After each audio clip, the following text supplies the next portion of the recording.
اگر میں آپ سے کہوں کہ کچھ لوگ دنیا میں ایسے بھی ہیں جو تاریخ پڑھتے نہیں، تاریخ نصب کرتے ہیں۔ تاریخ نصب کرنا صرف کاغذ کے پنوں پہ نہیں بلکہ عام زندگی میں ان کی سکسیس ہمارے سامنے ہے۔ دولت، طاقت اور شہرت یہ سب ان کی خاک کے برابر ہے۔ ہر ایک بلندی کے پیچھے ایک طویل سفر، جدوجہد اور ایک خواب موجود ہوتا ہے۔ تو آئیے جانتے ہیں 2025 میں دنیا کے موسٹ 10 ریچسٹ پرسن کی انٹرسٹنگ سٹوری، جو کہ ان کی لائف، ان کی سکسیس اور فیلئر سے ریلیٹڈ ہے۔ سبا مغل چینل میں خوش آمدید۔ پہلے ٹاپ ریچسٹ پرسن کی طرف آتے ہیں جس کا نام ہے برنارڈ ارنولڈ۔ ان کو ایک ٹائٹل دیا گیا ہے the king of fashion industry. یہ 5 مارچ 1949 کو فرانس میں پیدا ہوئے۔ ان کے والد انجینئر اور ساتھ میں کنسٹرکشن کا بہت بڑا بزنس کرتے تھے۔ انہوں نے فرانس کی فیمس یونیورسٹی جس کا نام ہے پولی ٹیکنیک، اپنی انجینئرنگ کی ڈگری وہاں سے کمپلیٹ کی اور بعد میں اپنے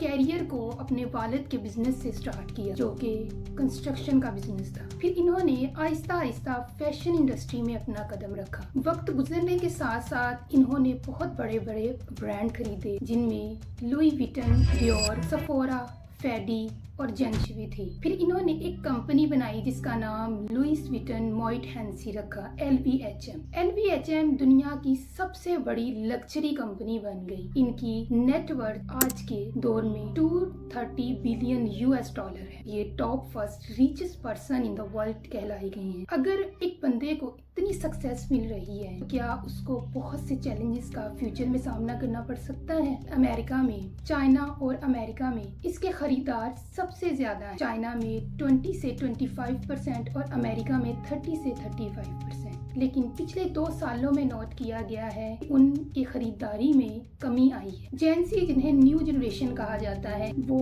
سوشل لائف کو زیادہ پروموٹ کر رہی ہے۔ سوشل لائف میں وہ سمپل لائف کو دیکھ رہی ہے۔ جینسی کا کہنا یہ ہے کہ یہ برانڈ ہائی فائی لوگوں کے لیے ہے، یہ عام لوگوں کے لیے برانڈ نہیں ہے۔ اگر میں یہاں ایک چھوٹی سی آپ کو اگزامپل دوں کہ ایک بادشاہ جس کو آدھا سے زیادہ خزانہ ایک شہر سے آتا ہے اور وہ شہر بیمار پڑ جائے تو بادشاہ جتنا مرضی اسٹرانگ یا پاورفل کیوں نہ ہو اس کی سلطنت ایک دفعہ متاثر ہوتی ہے۔ امریکہ اور چائنا کی سست رفتاری جو وہ خریداری میں دکھا رہے ہیں پچھلے 2 سالوں سے اور جینزی کے رجحانات کی وجہ سے برنارڈ ارنولڈ کی سلطنت کو فیوچر میں بہت سے چیلنجز کا سامنا کرنا پڑ سکتا ہے۔ اب ہم اپنے سیکنڈ ریچسٹ پرسن کی طرف آتے ہیں جن کا نام ہے ایلن مسک۔ ان کو ایک ٹائٹل دیا گیا ہے دا آرکیٹیکٹ آف اسپیس ڈریم۔ یہ 28 جون 1971 کو امریکہ میں پیدا ہوئی۔ ان کے پیرنٹس انجینئر تھے۔ یہ انجینئرنگ فیملی سے بلانگ کرتے تھے۔ ان کا بچپن سے ہی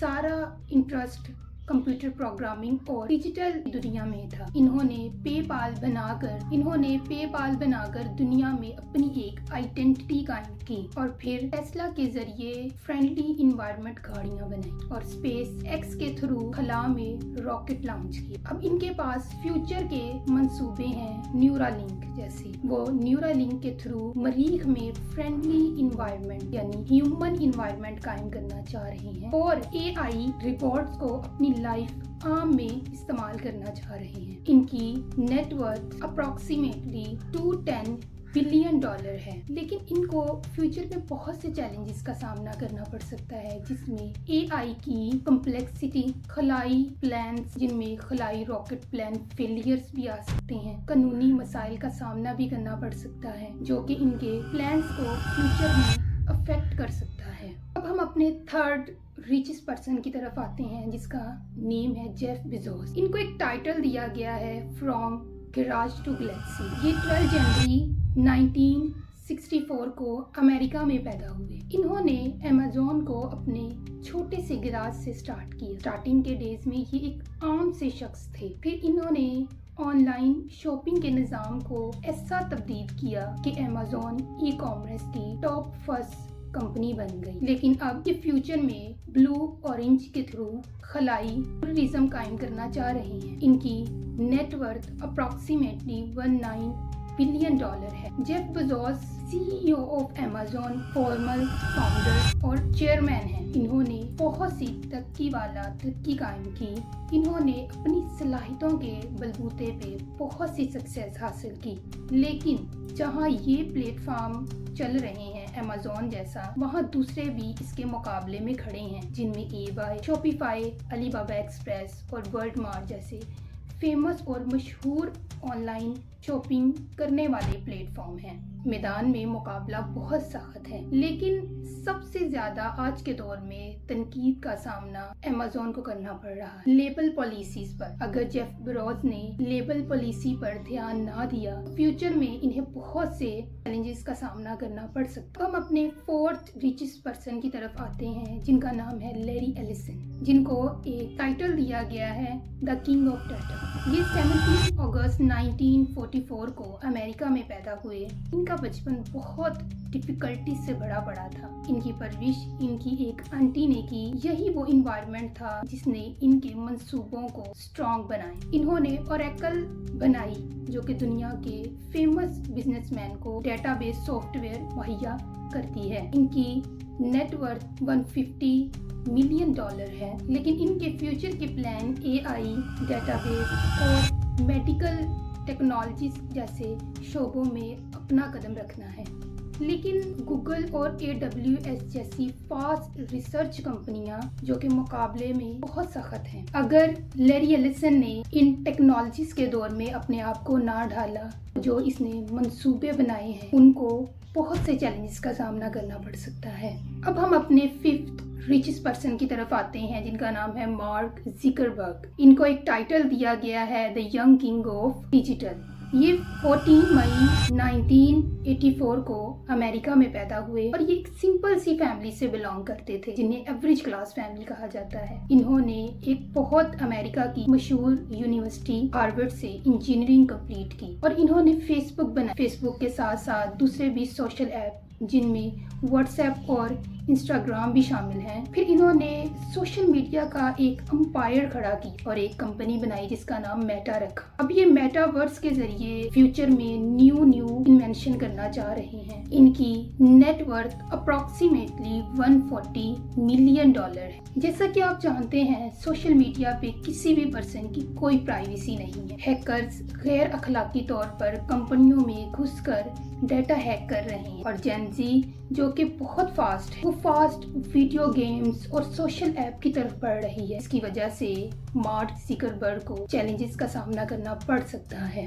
اب ہم اپنے 6 ریچسٹ پرسن کی طرف آتے ہیں، جن کا نام ہے وارن بفیٹ۔ وارن بفیٹ کو ایک ٹائٹل دیا گیا ہے دا کنگ آف انویسٹمنٹ۔ یہ 30 اگست 1930 کو امریکہ میں پیدا ہوئے۔ ان کو بچپن سے ہی انویسٹمنٹ میں بہت انٹرسٹ تھا۔ انہوں نے ایک عام سی کمپنی جس کا نام ہے پارک شیر ہتھوے جیسی معمولی سی کمپنی کو آج ٹاپ فرسٹ انویسٹمنٹ ہولڈر بنا دیا ہے۔ یہ سب انہوں نے اپنی بے پناہ صلاحیتوں اور ایک سمپل لائف کے بلبوتے پہ کیا، لیکن جیسے وقت گزر رہا ہے ان کی عمر بھی ڈھل رہی ہے اور انہیں ہیلتھ سے ریلیٹڈ بہت سے ایشوز کا سامنا کرنا پڑ رہا ہے، اور ان کے وارث جو ان کی کمپنی کو سنبھالیں گے، ان کے غیر اخلاقی فیصلے اس کمپنی کو تباہ و برباد کر سکتے ہیں۔ ان کی نیٹ ورتھ اپروکسیمیٹلی $130 ملین ہے۔ اب ہم اپنے 7th ریچسٹ پرسن کی طرف آتے ہیں، جن کا نام بہت فیمس ہے، بل گیٹس۔ ان کو ایک ٹائٹل دیا گیا ہے from computer magic to services. یہ 28 اکتوبر 1955 کو امریکہ میں پیدا ہوئے۔ یہ ایک نارمل فیملی سے بلانگ کرتے تھے۔ انہوں نے مائکروسافٹ بنایا جس نے کمپیوٹر کی دنیا ہی بدل کر رکھ دی۔ ان کے بارے میں کہا جاتا ہے کہ انہوں نے اپنی اماؤنٹ میں سے ایک بہت بڑی اماؤنٹ چیریٹی کو پے کی تھی، جن میں بہت سے ایشوز سالو ہوئے، ہیلتھ، ایجوکیشن اور سیف انوائرمنٹ کے ایشوز بہت سے سالو ہوئے تھے۔ ان کی نیٹ ورتھ اپروکسیمیٹلی $120 بلین ہے، لیکن فیوچر میں انہیں کسی قسم کی مشکلات کا سامنا کرنا پڑ سکتا ہے۔ سیاسی ایلیگیشنز اور بڑھتی ٹیکنالوجیز کو لے کر ان پہ بہت سے ایلیگیشنز لگائے جا رہے ہیں جو ان کے فیوچر کے پلان کو متاثر کر سکتے ہیں۔ اب ہم اپنے 8 ریچسٹ پرسن کی طرف آتے ہیں، جن کا نام ہے اسٹیو بیلمر۔ ان کے بارے میں ایک ٹائٹل ہے جوشو جذبے کا نمائندہ۔ یہ 24 مارچ 1956 کو امریکہ میں پیدا ہوئے۔ یہ عام سی فیملی سے بلونگ کرنے کے باوجود بہت صلاحیتیں رکھتے تھے، جن صلاحیتوں نے دنیا کو حیران کر دیا۔ انہوں نے مائکروسافٹ کی کمپنی کو بہت بلندیوں تک پہنچایا۔ یہ مائکروسافٹ کے CEO بھی رہ چکے ہیں۔ اب یہ NBA اور کلپرز کے مالک ہیں۔ NBA نیشنل باسکٹ بال ایسوسی ایشن، جسے کلپرز لاس اینجلس بھی کہا جاتا ہے، جو کہ کیلیفورنیا میں واقع ہے، ان کی اپروکسیمیٹلی نیٹ ورتھ $110 بلین ہے۔ لیکن جیسے دوسرے بزنس ڈے بائی ڈے اونچائی کی طرف جا رہے ہیں اور مقابلے سخت ہو رہے ہیں، ویسے سپورٹ کے کاروبار میں بھی بہت سے مقابلے ہو رہے ہیں اور مقابلے بہت سخت ہیں۔ آج کی جنریشن نیشنل گیم سے ہٹ کر ڈیجیٹل گیمز کی طرف آ رہی ہیں، جو کہ ان کے پلانز کو خطرے میں ڈال سکتے ہیں فیوچر میں۔ اب ہم اپنے 9th موسٹ ریچسٹ پرسن کی طرف آتے ہیں، جن کا نام ہے مکیش امبانی، جن کو ٹائٹل دیا گیا ہے